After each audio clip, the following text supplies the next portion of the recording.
Shalom, shalom, shalom. Kalal, YAHAWAH, BAHASHAM Rawacca Qadash.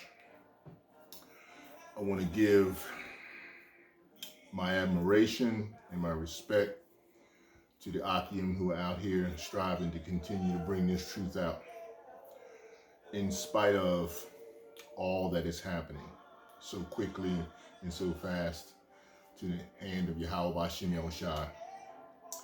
Definitely want to give utmost respect and admiration for the diligency of the apostles who have been bringing out the truth decade in and decade out with the accuracy that is at best what we can have as we are in this fallen state, as the Most High hand is on everything that's happening, that is happening and will happen.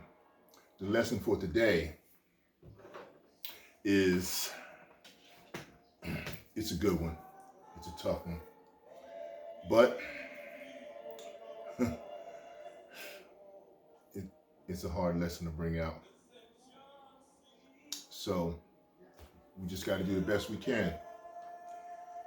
And as with the Most High give us range and grace in order to do it. You know, because the title of the lesson is the vexation of our own guilt. That's right. The vexation of our own guilt. Now, you know, this has a wide range, a reach in reference to where we are with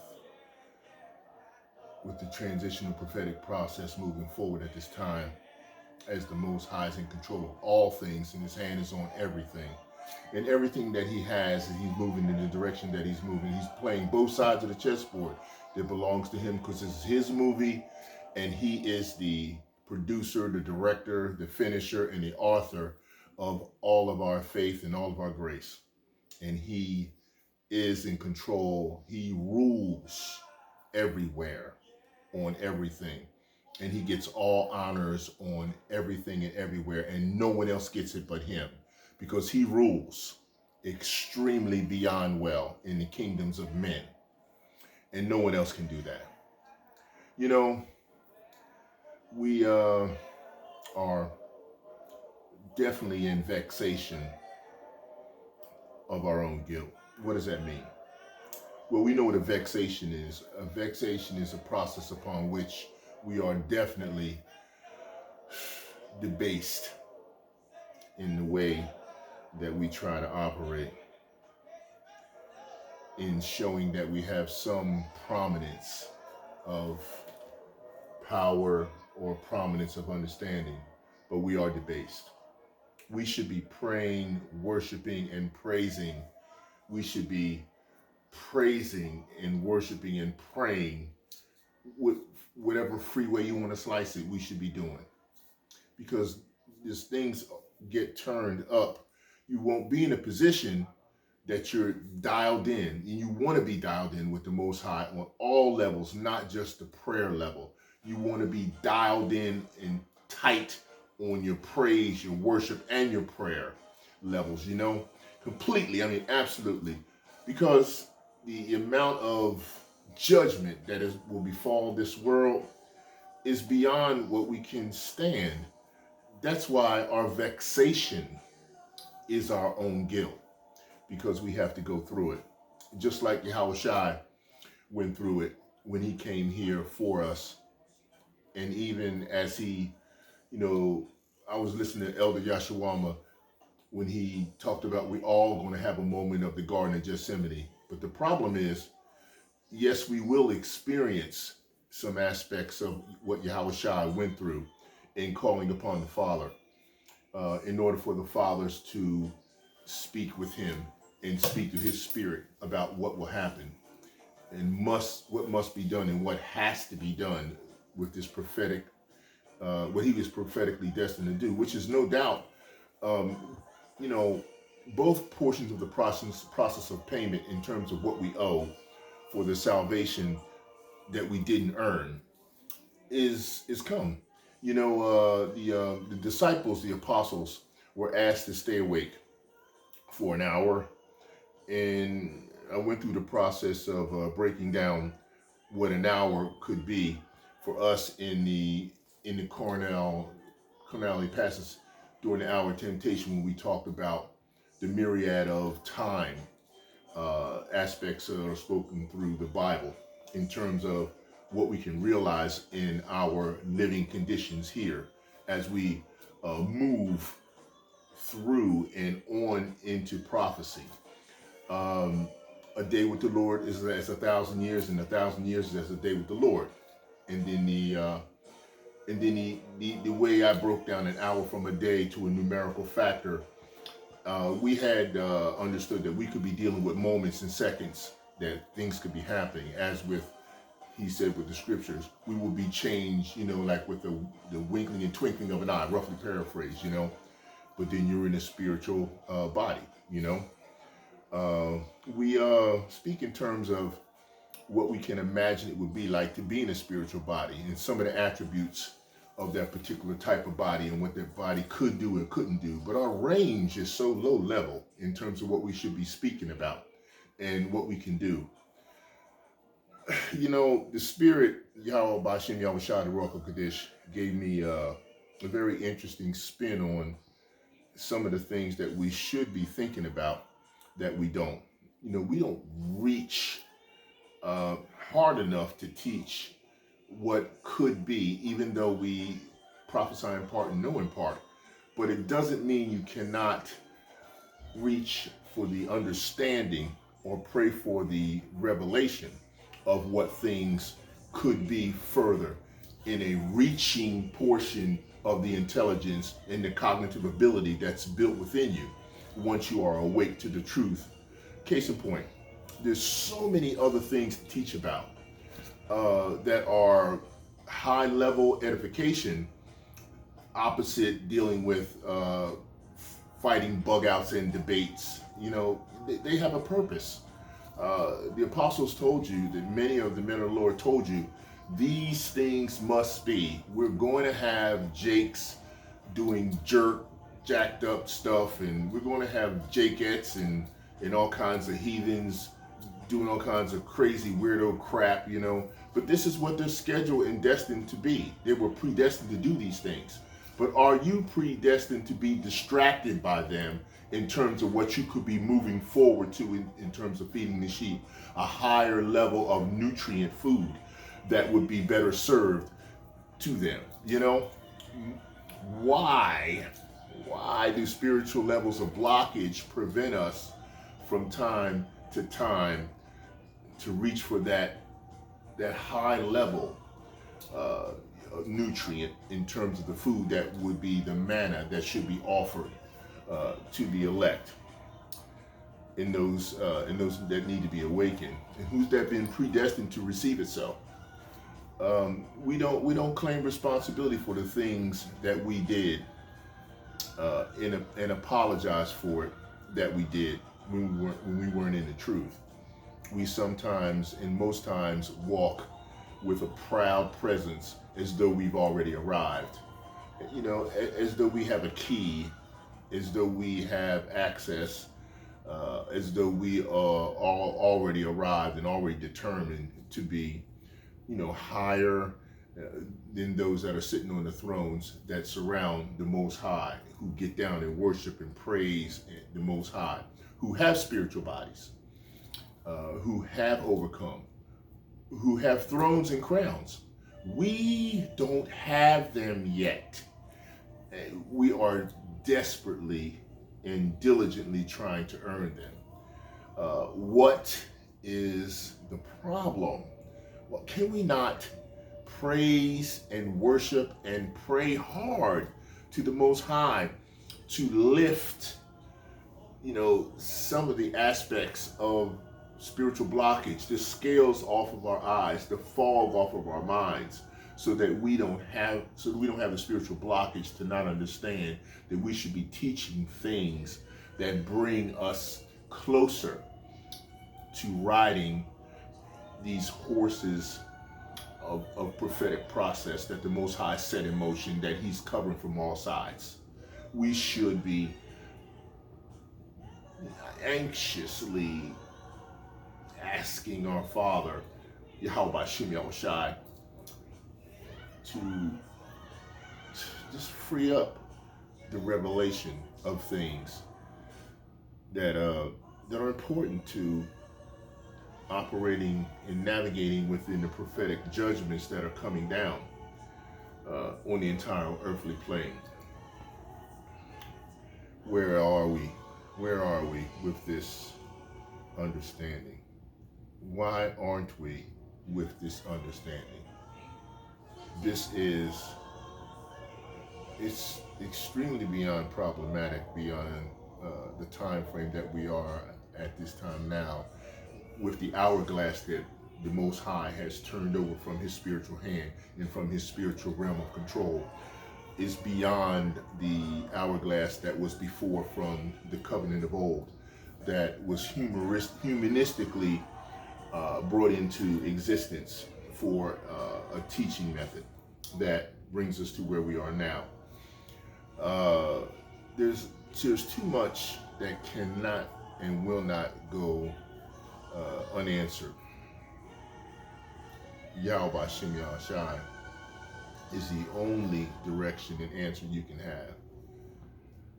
But if we can't resolve ourselves to humility, release and pray for and worship and praise, that we get released from pride, that we acquire humility, because without that, you cannot wield spiritual power.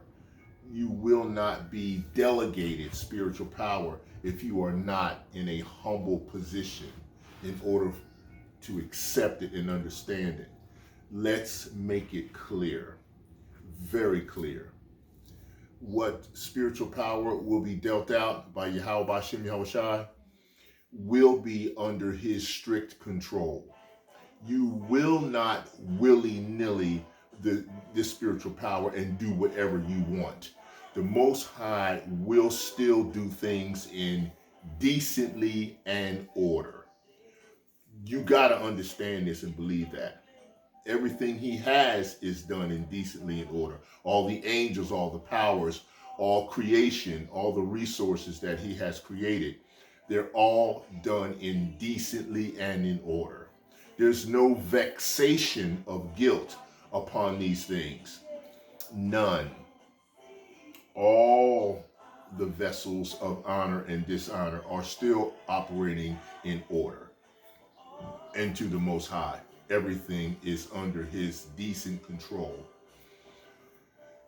This is what we should be looking to praise and worship for, answers to give to the sheep, to give them a track, a path that the Most High sets forth. He will deliver. But he's delivered us always. Even in most cases, the prophets got information all the time about what direction gets us in the paths to be delivered, whether we pay attention to it or not. This information is provided. It is given. It will be given again. The Most High don't change. Malachi chapter 4, speaking in that language, the Most High always provides a way out. And he gives direction on how to follow that way out. So it's ultimately imperative to graduate to the level of understanding where we can be vessels of revelation to bring forth the direction to the sheep, who with nutrient food and feed, so that what we can understand is as it always been, when we pray for that wisdom to direct as Solomon did, to lead to Most High's children through the perils of tribulation, through the confusion of face, through the obstacles of puppetized Esau Edom. The fear of the Lord is the wisdom and understanding to know what to ask of him as we ought. Like many times we just don't know what to pray for as we ought, roughly paraphrase. But we have to learn to lead and read the scriptures in a way that brings forth the knowledge to direct the children in a path that the Most High has set forth. And if we leave a trail, the trail will stay and be available for those that will come through, who are predestined to follow that through to salvation, working out our salvation in turn in fear and trembling. Fearing YAHAWASHI is imperative, but it comes through a humble state of existence in his truth. We owe apologies to many of our sisters and women who we took part in the processes of dealing with them before we were in the truth, that allowed them to be in the condition that they're in, with the hand of the Most High operating through his prophetic process that brings forth these types of revelations. But at the same time, we took part in this process. Our hands are not clean when it comes to this. They are owed apologies for things we've done in the world to them, with them, and for them, as we are to our brothers as well who have done things to them who are not right. Because the vexation of our own guilt brings the levels of humility that could stratify the process of being rewarded and crowned with the type of spiritual power that's important. There's a spiritual power that's in your mind, not just your physical new spiritual body. One of the things that operates the spiritual power and keeps it under control is the fuel that is put in the mindset of your spirit that comes to it from the bosom of YAHAWASHI. It's a mindset that controls the wielding of that particular power. And if that power is not controlled by YAHAWASHI, it in a humble mindset, then it's not going to be operating correctly. And it's a good chance that some will not be rewarded with that ability.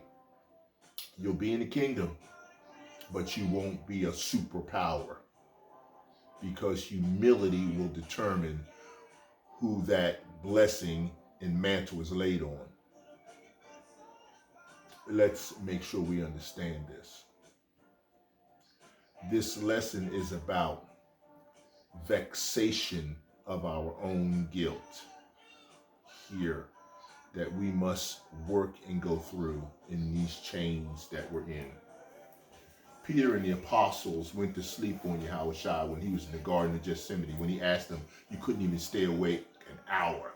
How are you going to operate under his spiritual power jurisdiction, his spiritual power guidance, his spiritual power control of his men who are his host? How do you do that if you can't even stay awake for an hour? Meaning stay away from your own wants and needs and lustful feelings. You can't do it for an hour. How are you going to stay a watch as he asked to perform the rituals of salvation for us? This is important. This is beyond what you can imagine. And if he asked for strength from the Father, but through Yahweh's will, not his own will, through YAHAWASHI, YAHAWASHI, he asked for what the Father wants. He always prays and worships his Father, and he prayed to his Father for that answer, and his Father gave that answer. This must be done. But the apostles went to sleep. They were distracted. By what? By what? It's time to accept responsibility for our own vexation of guilt. Get humble so that we can be awarded and rewarded the mind control of spiritual power.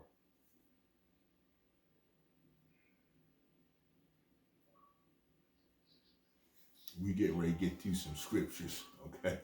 Because we need to. I'll tell you, it's just been so much that has been going on with everything that I've been watching lately. You know, all of the bug outs and the different things that are going down in the world. Rocky, I had this here. Let me get a little sip of this here. Man.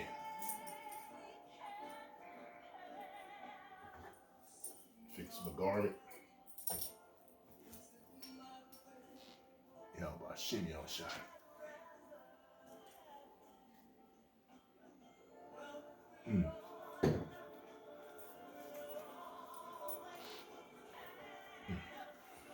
Oh man, I'll tell you, boy. Like I said, this is a tough lesson because it really is eating away at me in terms of trying to express the fact that the Most High, He has already made His predeterminations on absolutely everything. You name it, He's done it. And we, as His chosen, we got some problems. Okay, we got us some problems. And the reason why I say we do is because we get distracted too often by the things that we should be able to look past and work past at this particular point in time. But again, I've always said that He's in control of all things and He's already made His decisions. You know, I was looking at several videos, and you know, during this period of time right now, we're into the new moon and the Shabbat, and I know a lot of us are solemnly mourning the situations that are going on in our lives based on how close we are to the end. And the vexation is very heavy and very thick right at this time. And it just speaks in so many different ways about what it is that we should be operating under and what we should be, you know, dealing with. It's just so much that could be said, but then there's so much that isn't said, and we end up dealing with different types of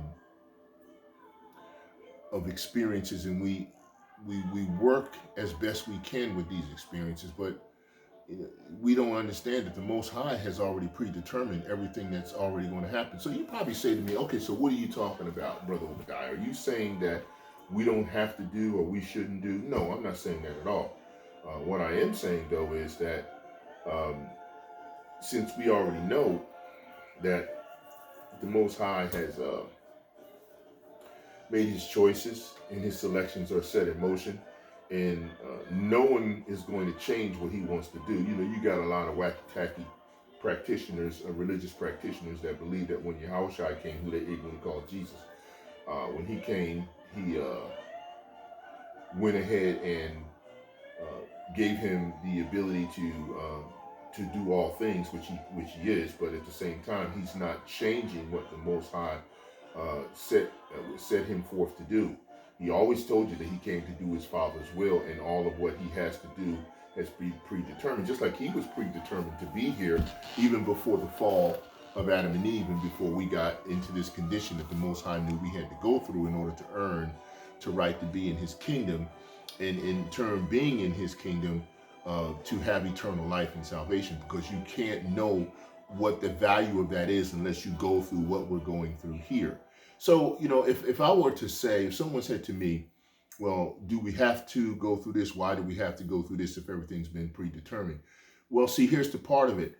I did a lesson about you are interviewing for your eternal salvation while you're here, which goes back to a lot of what I spoke about before in terms of the fact that whatever your lot was and you came out of, and then the mission that you actually agreed to in the spirit world from the first time that you had the meeting with YAHAWASHI, YAHAWASHI, and then your spirit is to be brought forth into this system.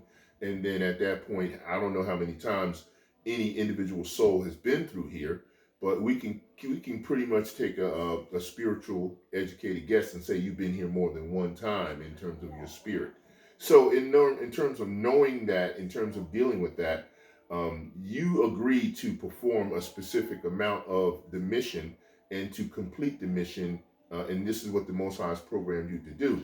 So, you run into issues and situations where you have certain religious practitioners that want to act as though they know what this is all about. They don't. They're not spiritually connected to the Most High in that way. He only has a certain chosen people. They don't need to be taking and touching this word in any capacity. The book is not for them. The information is not about them, nor does it profit them. Okay? And that's where he asked, why would you even take this in your mouth? Roughly paraphrase, So the point still remains that the level of vexation of our own guilt is supported by the fact that we're not completing the mission in the light of what the Most High really needs us to do from time to time. But he knows this. And so this is why, you have to praise, worship, and pray for the ability to have these scales, as I said earlier, removed from your eyes, like what happened with Saul, who became Paul, on his way to Damascus to go to Nicodemus, and at the time when his scales fell from his eyes and he could see. See, the bottom line is we all have these scales right now over our eyes in terms of what we can and cannot see. And we are not effectively doing what we should be doing, I think, in terms of what I'm seeing, the way people in the truth and my Achaean brothers and the elect are getting distracted by a lot of things that's happening. You have to make sure that you give the answers that are there. You are giving them the information that's coming in the prophetic process that is happening. You are showing them the judgments of YAHAWASHI, YAHAWASHI. But he also gives you the solutions, and he gives you the transitional navigation in that process of prophecy to be able to get through specific things, because Jacob's trouble's coming in here, but he will be saved out of it. So that means the remnant and those that are scheduled to be saved out of, they have answers coming to them through the scriptures in reference to what's that supposed to be. But we have to accept the vexation of our own guilt. We have to understand where it is we got off the path and praise, worship, and pray that he gets us back on the path so we can complete that mission. That's important.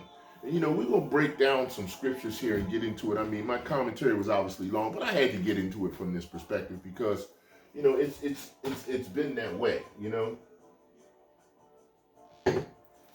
And, this is a good time to bring the message out because it's a Sabbath, and what we need to understand is we're going to be doing this Sabbath so much more righteously and gracefully and mercifully in the kingdom. And this is not very long from us to get to this point. But as I was saying also, we got the MOTB coming, but there's a couple of things that also have to be added to and happen before that situation does hit full force. It talks about the two witnesses, which represents the kingdom of Judah as well as the kingdom of Israel, that have to take part in a takedown process in order for it to raise up in 3 days and show the power that the Most High wants to bring. And that brings me to that point. All of what's happening and everything that's going is because the Most High, Yahweh, the Father, is showing his power. They will say his name, even if they don't know it. They're going to call out his name just because he's going to make sure they know exactly who he is. Under no circumstances will you get him confused with any idolatry or idolatristic information that's being brought out. That is not going to be the case. You're going to know, just like Pharaoh knew, just like he told you he rose up Pharaoh just for that purpose. Well, he's doing the same thing right now when it comes to this particular world at this point. So this is what the Most High is doing. So let's not get that twisted at all. He will make sure that his power is shown. Stand and watch the salvation of the Lord, of Yahawah, because this is what you're going to see. And you either going to be part of it, or you're going to have it be part of you. It's going to be one of the situations or the other, so you might as well get ready for that. But let's get into some scripture and talk about the vexation of our own guilt.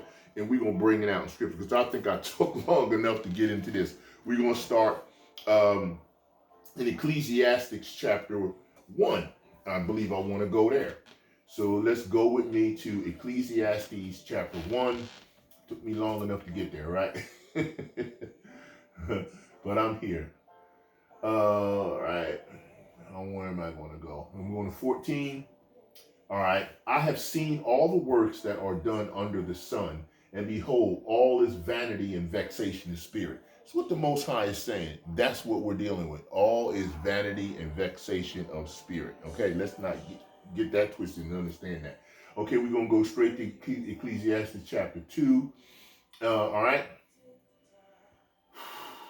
All right, we can start right at the top. We're going to start at 1. It says, I said in mine heart, go to now, I will prove thee with mirth. Therefore enjoy pleasure, and behold, this also is vanity. Now, when Solomon was bringing this out and giving this explanation of what was going on, remember, he asked for the wisdom to lead the children in the way that they needed to be led as far as the kingdom is concerned. He didn't ask for the riches, or he wasn't being lustful about women or anything of that nature. He ended up acquiring a lot of the things that were very worldly in that capacity, which eventually turned out to be not such a blessing for him anyway. But at the same time, what I am saying is that this is not what he asked for in the beginning, which shows that that spirit that he had at the time was very wise. Okay? And he understood the vanity of everything that was here, because you're not going to take this stuff with you into the kingdom. It's not happening. You know, think about that. What from this kingdom would you choose to take, if you could, into the new covenant, into the new kingdom? What here in this system would you take with you? Now think about it, because this is a fallen state, and just about everything here is toxic except for the scriptures that are filtered through in truth from YAHAWASHI. But everything else is going to be toxic, man, except for his word and his law. So what do you think you could possibly take with you into that system that's coming with YAHAWASHI in the new covenant? I say you not taking anything, because we ain't having no garage sale of Esau's crap. All right, just want to bring that out. Okay, 2. I said of laughter, all right, it is mad, and of mirth, what doeth it? I sought in mine heart to give myself unto wine, yet acquainting my heart with wisdom, and to lay hold on folly, till I might see what was that good for the sons of men, which they should do under heaven all the days of their life. So, you know, he's really evaluating what's important here. What do you really think that your heart should have in terms of what you're going to deal with and how you're going to deal with wisdom? He's bringing this out, right? I made me great works. I built me houses. I planted me vineyards. I made me gardens and orchards, and planted trees in them, and all kinds of fruits. See, he's doing all of this. I made me pools of water to water wherewith the wood that bringeth forth trees. I got my servants and my maidens, and I had servants born in my house. Also I had possessions of great and small cattle above all that were in Jerusalem before me. I gathered me also silver and gold and peculiar treasures of kings of the provinces. I gat me men singers and women singers, and the delights of the sons of men as musical instruments, and that of all sorts. So I was great and increased more than all that were before me in Jerusalem. Also my wisdom remaineth with me. See, this is what Solomon's telling you. And wherefore, and whatsoever mine eyes desired, I kept not from them. I withheld not my heart from any joy, for my heart rejoiced in all my labor, and this was my portion of all my labor. Then I looked on 11. Now see, here we go. Check out verse 11. Then I looked on all the works of my hands and had wrought, and on the labor that I had labored to do, and behold, all was vanity and vexation of spirit, and there was no profit under the sun. You see what I'm saying? So he already told you right there, going down from second Ecclesiastes chapter 2, and once we got to 11, the 11th verse, everything was vexation of spirit. Okay, let's hit 12. And I turned myself to behold wisdom and madness and folly, for what can a man do that cometh after the king, even that which hath been already done? 13. Then I saw that wisdom excelleth folly, as far as light excelleth darkness, right? Check that out. And the wise man's eyes are in his head, but the fool walketh in darkness. And I myself perceive also that one event happeneth to them all. Then said I in my heart, as it happened to the fool, so it happened even to me. And why was I then more wise? Question. Then I said to my heart, that this also is vanity. You see what I'm saying? For there is no remembrance of the wise more than of the fool forever, seeing that which now is in the days to come shall be forgotten. And how dieth the wise man as a fool? Therefore I hated life, because the work that is wrought under the sun is grievous unto me. For all is vanity and vexation of spirit. You see what I'm saying? And that whole, this whole Ecclesiastes chapter 2 clearly brings out the dichotomy of the wisdom and the vexation of spirit between your carnality that you operate under and your flesh. When you get into debates with people in all kinds of Edomites and all kinds of individuals and bug outs, you're operating in a carnality-based application where you're trying to overlay spirituality to say so-called defend the gospel. And I understand the principle behind wanting to defend the gospel, because it is spiritually written that we should do this. But we don't seem to understand that in defending the gospel, the methodology upon doing it has to be based upon humility and wisdom, without the prideful activity of boasting and going at these individuals and bug outs from that pride platform. That's not the nature upon how you defend the gospel. And plus, who says that YAHAWASHI needs to be defended by us? Point blank, period. He doesn't need our help to do anything. He is requiring us to participate in the work based on the fact that our work is part of our worship. And in the process of the work being part of our worship, we may receive a reward at some point, but the reward doesn't come until after you do the worship and the work. It doesn't come before. So that's very important. So vexation of spirit is what we need to understand in terms of the humility that is necessary in order to operate under the guidelines and the premise that YAHAWASHI is offering to us. This needs to really be examined by the men of the Lord and those elect that are in the truth. Because if you're not examining this, you can't practice it nor get involved with it, nor can you teach it. Okay? All right, let's go to, let's see, I just did,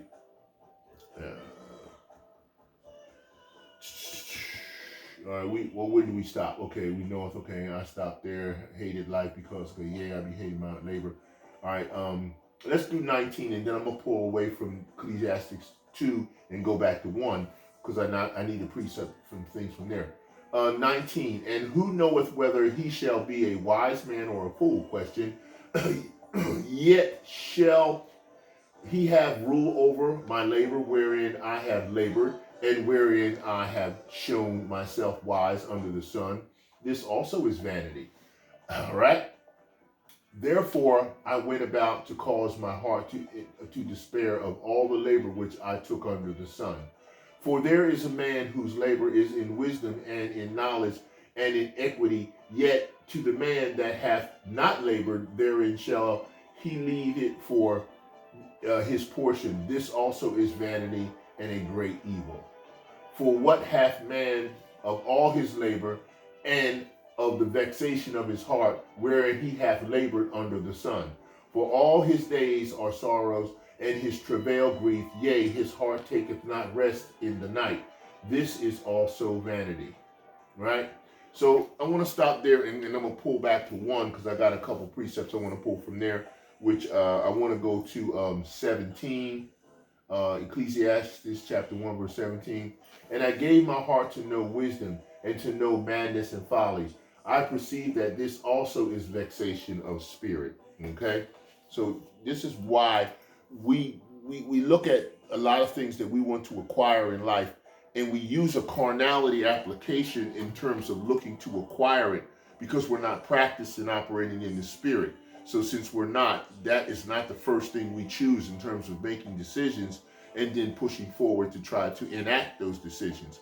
So that's why it's important to try to understand that when this statement says here, and I gave my heart to know wisdom, this is what you do, but in sense says, and I know madness and folly, right? Because you do, because this is what usually you're participating in and surrounded by when you do give your heart to wisdom, right?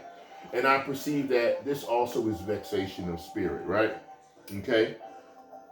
And we're going to go right down to 18 because this is important in terms of trying to understand what it is we're dealing with here. And okay, and it says here, for in much wisdom is much grief, and he that increaseth knowledge increaseth sorrow. Check that out. So as you increase more knowledge here, do you increase sorrow? Yeah, because you can clearly see the state of what we're in and how far and how bad we've fallen. And now that you know that, how much more vexation of our own guilt do we operate under and that we see? You see what I'm saying? Okay. I did 17, 22, and 26. I want to go now to Deuteronomy. Go with me to Deuteronomy. And I'm going to pull Deuteronomy 28 and 20. So go to Deuteronomy 28. And then when I go to 20, it says, the Lord shall send upon thee cursing, vexation, and rebuke in all that thou sittest thy hand unto for to do, until thou be destroyed, and until thou perish quickly, because of the wickedness of thy doings, whereby thou hast forsaken me. So see, we can see how we forsake YAHAWASHI, YAHAWASHI, and in turn we earn the curses that are associated with it. You know, you gotta understand, if you start blending worldly carnality and trying to blend it with spirituality as far as this truth is concerned, as us being the Hebrew Israelites who have wakened up, that the Most High woke up, you run into this kind of a situation where you're going to inherit the curses to come upon you. They're still out there for those individuals that are destined for this to happen to. And you don't want to be in line for that. So you got to understand your humility is so important in terms of removing the vexation of guilt and the vexation of your spirit on you. And that's the only way that you can appeal to the Most High to have that removed. You see what I'm saying? Let's see. I'm going to go to 2 Chronicles because I saw something there. I pulled a precept there that was important. So 2 Chronicles, and I want to pull up 29 and what was it? 8, I believe I had 29. In verse 8, and it says, wherefore the wrath of Yahweh was upon Judah and Jerusalem, and he hath delivered them to trouble, to astonishment, and to hissing, as ye see with your eyes. So you can see the Most High is clearly letting you know he's not happy with the process that's going on, with all this pride and all this this vexation that people are operating under, and this is why it's being turned up on them. Okay, now I want to go to Job chapter 5 and then verse 2 and then 6. So let's go chapter 5 and then it was 2. And it reads, for wrath killeth the foolish man, and envy slayeth the silly one. Okay, and now we go to Job chapter 6 and verse 2. Oh, that my grief were thoroughly weighed, and my calamity laid in the balance together. See, the Most High is letting you know that he's in control of all things, and he has a lot of individuals that are destined to fulfill specific parts of this prophetic process as we move forward. And I know that it might sadden some to say that if you are created to be a vessel of dishonor, this is the role you are not going to get out of, as well as if you're created to be a vessel of honor. So you have that particular process that he set up already, and you can't change it. He has to make the change. No one else is going to make that change. It's very simple. All right, I'm going to Job chapter 10, and I want to pull from 17 when I get to 10, okay? So Job chapter 10 and verse 17 says, Thou renewest thy witness against me, and increaseth thine indignation upon me. Changes and war are against me. See, the Most High is a man of war. He's coming back. He's the Lord of hosts. And when he comes back, he sends his son back as his representation. And he ain't coming back giving out chocolates and roses. He's coming back to take this system down. And they took it by violence, and he's going to take it back the same way. So you might as well get ready for the situation. And in order to navigate through this process, you need to be in a state where praise and worship is so important. When he cuts off all communication among all of us, and you're on an island by yourself, just like when you leave here and go back to the spirit world, you have to stand by yourself, for yourself, in front of YAHAWASHI, YAHAWASHI, and with the Mashiach and the angels. Nobody's going to be there to protect you. It's not going to be no pastor there. There's going to be no Akim brothers there, no camp there to protect you or to vouch for you when you stand in the spirit world in front of YAHAWASHI, YAHAWASHI. You're on your own then. So what are you going to say then? What are you going to do then? See, this is something that people don't really consider or think about all that much, but they need to start paying close attention to it, because this is what's coming. I want to go to Jeremiah. I'm not going to take too much longer on the lesson, but we're going to rock through a few more precepts here. Jeremiah chapter 2, so bear with me, and we're going to go to 27. Jeremiah 2:27, and it reads, saying to a stock, Thou art my father, and to a stone, Thou hast brought me forth, for they have turned their back unto me, and not their face. But in the time of their trouble, they will say, Arise and save us. And see, this is what the Most High knows they're going to be doing. They know that at some point they're going to get to a stage where when they're shut off and cut off, they're going to need YAHAWASHI, YAHAWASHI to come and deliver them. And if you don't know the name and you operating with some bugged out doctrine, you're not going to have that ability to do that. Just want to make you very aware of that. 28, all right? But where are thy gods that thou hast made thee? Question. Let them arise, if they can save thee in the time of thy trouble. For according to the number of the cities are there thy gods, O Judah. Okay, so the Most High is letting you know. You weren't around worshiping fake white Jesus and all kinds of people, money, and men. And none of this is going to save you when the Most High drops the bottom out of this whole system, which is coming extremely fast. So you need to recognize that situation. Go to Jeremiah chapter 4, and we're going to pick up verse 18. Jeremiah 4:18, and it reads, Thy way and thy doings have procured these things unto thee. This is thy wickedness, because it is bitter, because it reacheth unto thine heart. Okay, I got to read 19 right under it. My bowels, I am pained in my very heart. My heart maketh a noise in me. I cannot hold my peace, because thou hast heard, O my soul, and the sound of the trumpet and the alarm of war. This is what the Most High says coming, and he's telling you, destruction upon destruction is cried, for the whole land is spoiled. Suddenly are my tents spoiled, and my curtains in a moment. 21, how long shall I see the standard and hear the sound of the trumpet? Most High, he's fed up, he had enough. For my people is foolish, they have not known me. They are sottish children, and they have none understanding. They are wise to do evil, but to do good they have no knowledge. Okay? So the Most High is going to behold this earth, and he's going to shake it the way he shakes it, and you're going to know about it. All right, we're going to go to Jeremiah chapter 7 now and pick up precept here. 7:19, all right? And before I jump back to 7:19, and it reads, Do they provoke me to anger? Question saith Yahweh the Lord. Do they not provoke themselves to confusion of their own faces? You see what I mean? Therefore, thus saith Yahweh power, behold, mine anger and my fury shall be poured out upon this place, upon man, upon beast, and upon the trees of the field, and upon the fruit of the ground, and it shall burn and shall not be quenched. See that? Most High is coming with the nuclear aspects of judgment, and when he brings it, no one's turning it back. You see, so how much are you not understanding what's going on here? You got to get into this. Jeremiah chapter 11. Let's go there. And I'm going to read 12. And it reads, Then shall the cities of Judah and the inhabitants of Jerusalem go and cry unto gods unto whom they offer incense, but they shall not save them at the time of their trouble.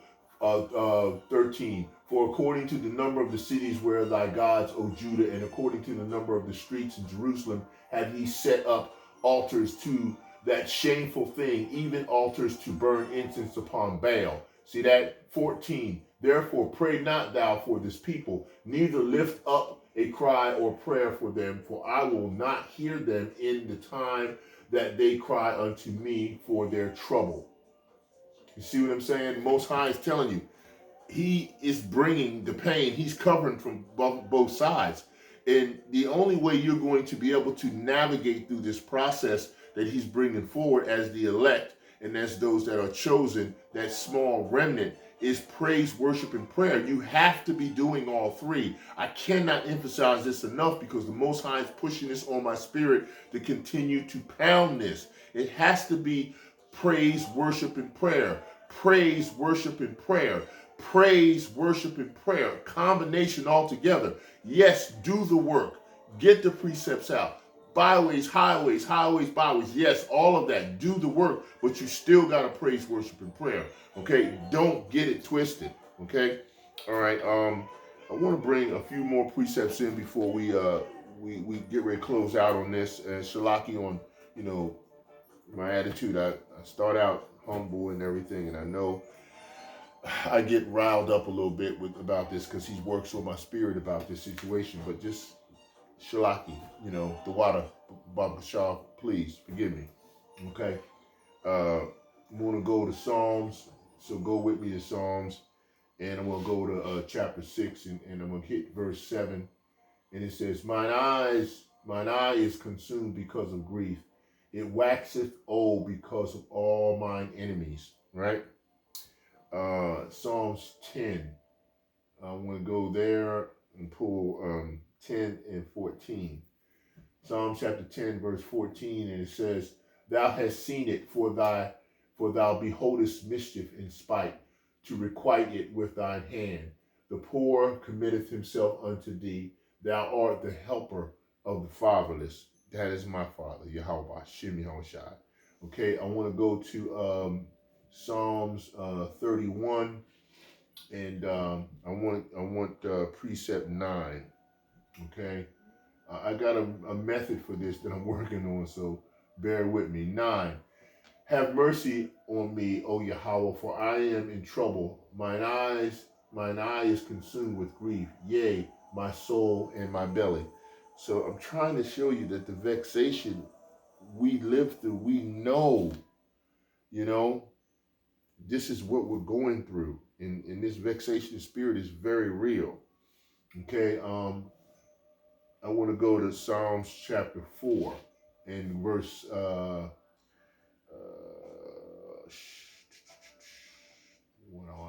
do I want on 4? Psalms 4. No, Shalaki. I want to go to Proverbs chapter 4. I'm going to pop over to Proverbs chapter 4 and I want 16.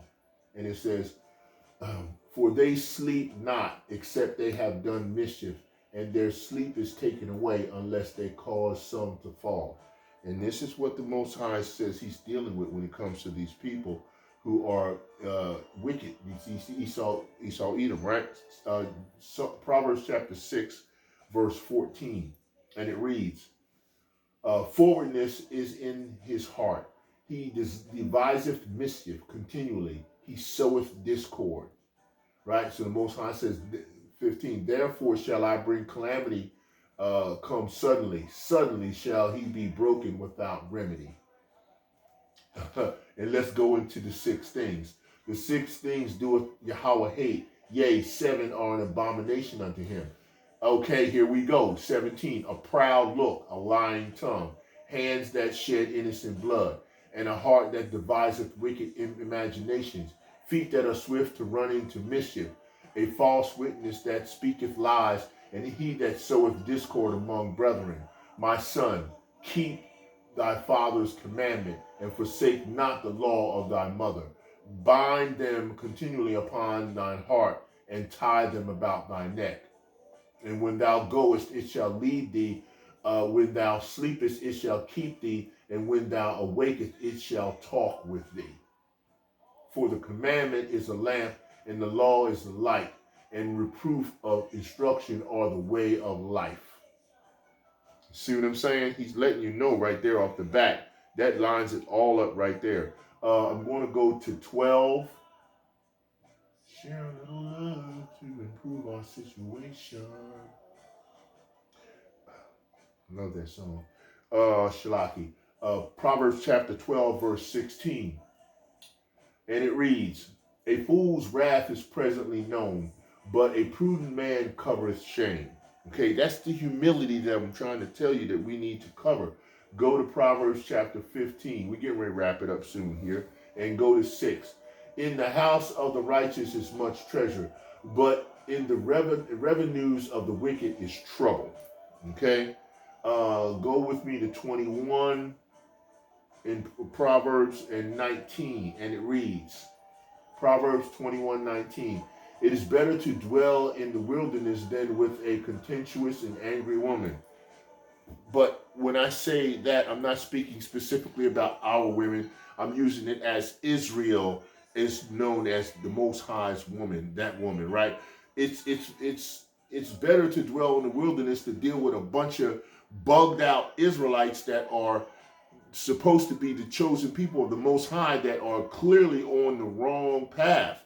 And that is contentious and it causes problems. And this gets our men, the men of the Lord and Yahakim and the brethren distracted by dealing with these bug outs and coming up and having to do things that speak to their reproof all the time. We got to reprove and move because we got more important things to talk about because the bottom's getting ready to drop out and we're going to be on an island by ourselves with no communication other than what the YAHWAH Qadash and the Holy Spirit is going to be able to provide for you.